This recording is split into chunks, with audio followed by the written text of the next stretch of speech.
Hey beautiful people, topic for this video is how to develop innovation skills. We're going to explore the crucial distinction between skills and practices, drawing from some of the frameworks in my book, The Innovation Mindset. We're going to examine why practices are more important than skills for innovation, how to move from skill acquisition to practice development, how the practice impact model affects innovation capacity. I'm also going to look at why do some highly skilled people struggle to innovate, and the difference between knowing how and practicing how, and how practices actually amplify skills. By the end of the video, I want you to be able to understand the critical difference between skills and practices, and I want you to learn how to build practice-based innovation capacity.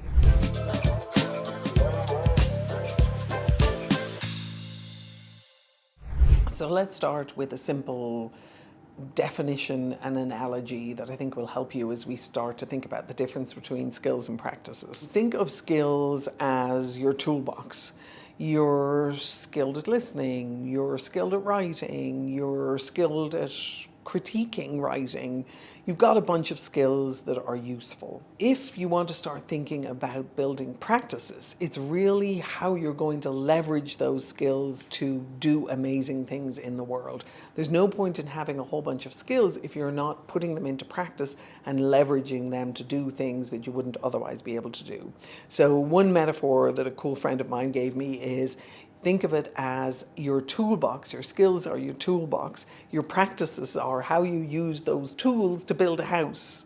So it's a great example because it's taking something that is somewhat passive, turning it into something that is powerful and active and allows you to be able to produce amazing results. So in the practice impact model here that I talk about in my book, you can see the difference between operational talent, skills, and competencies. And that's really what organizations hire for. They hire for talent, skills, and competencies, and they'll have talent matrix and skills matrix, and they're looking to fill those out because the way we're thinking about our human abilities is we're thinking about, we come with those raw abilities, and it's the job of the organization and of the manager to leverage those abilities and convert them into something that is valuable. Well, you know what? That might have been really relevant about 100 years ago when our fabulous ancestors came in from the field with zero education, but they had certain skills, and we were looking to be masters of the universe and leverage those skills to be able to turn them into shareholder value. What we're doing today is pretty different. We are now bringing people in who have talents, skills, and competencies, absolutely, but we are looking to those people to be able to leverage those in large part themselves. We're going to help with it, we're going to help them grow, we're going to help them development, we're going to fly cloud cover for them, we're going to help them really build their careers and get promoted and do all those wonderful things. But what we're also doing is we need to recognize that they actually have the capacity to be able to leverage those in large part themselves. One of the ways to help them do that is to start building practices, showing them how to build practices to be able to leverage their innovation skills and turn them into an innovation capacity that delivers enormous value. So some of their innovation skills might be, you have one person on your team who's really good at listening.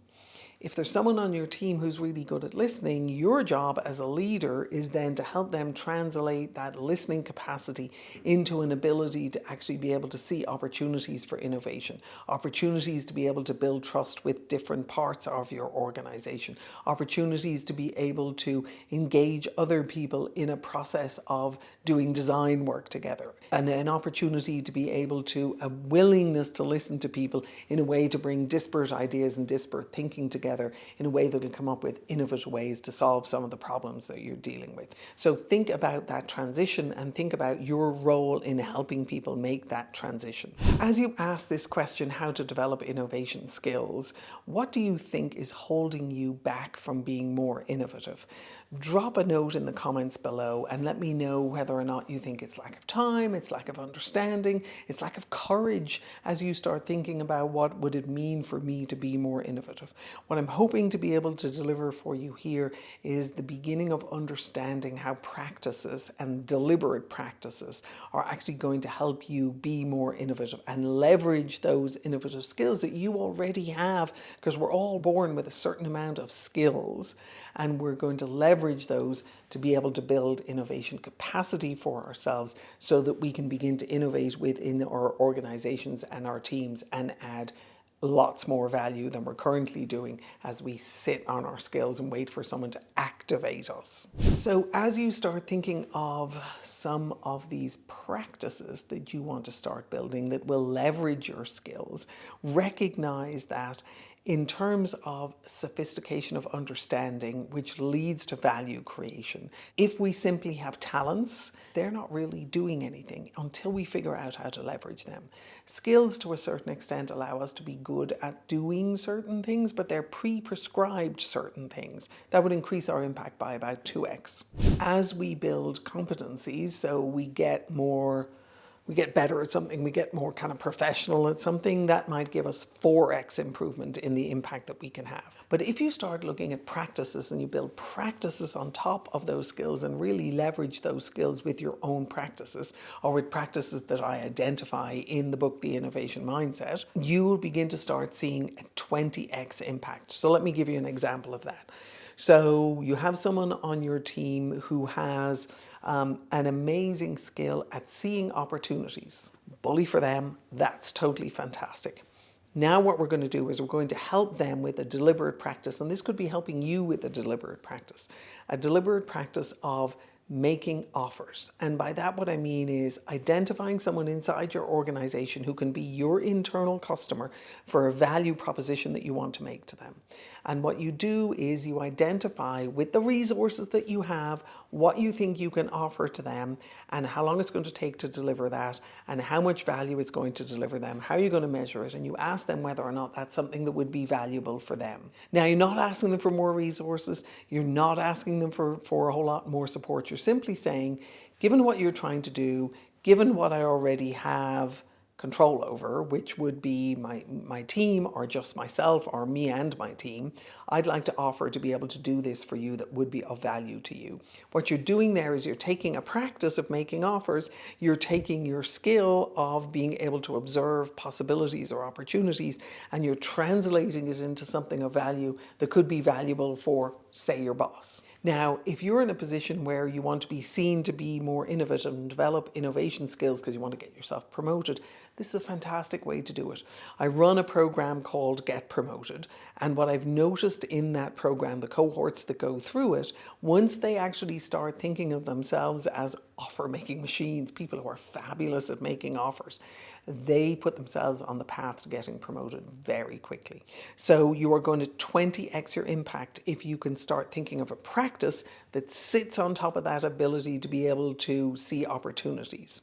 If you're someone who sees a whole lot of breakdowns and sees a whole lot of stuff that is wrong, rather than going around complaining about it and telling everyone else what's wrong, if you build an offer-making practice on top of that, what you will do is you will start increasing your innovation capacity and you will start making powerful offers and you will start getting recognized for them.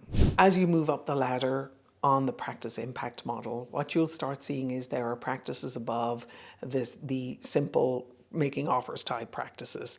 You start building richer conversations. You start doing better design work with your peers. And ultimately, you start moving into the space of agile co-inventive processes.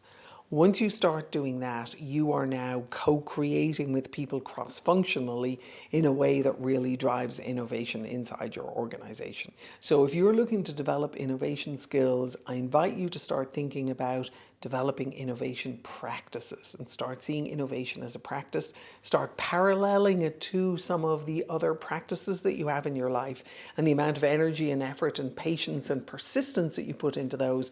Put that into building your innovation practices and start moving yourself up the practice impact ladder and start seeing what that does for you in terms of your ability to lead, your ability to enjoy your work, and your ability to be able to contribute to your company, and ultimately your ability to be able to get promoted and do more of the work that you love. I have another video for you to watch, which is how does innovation increase productivity?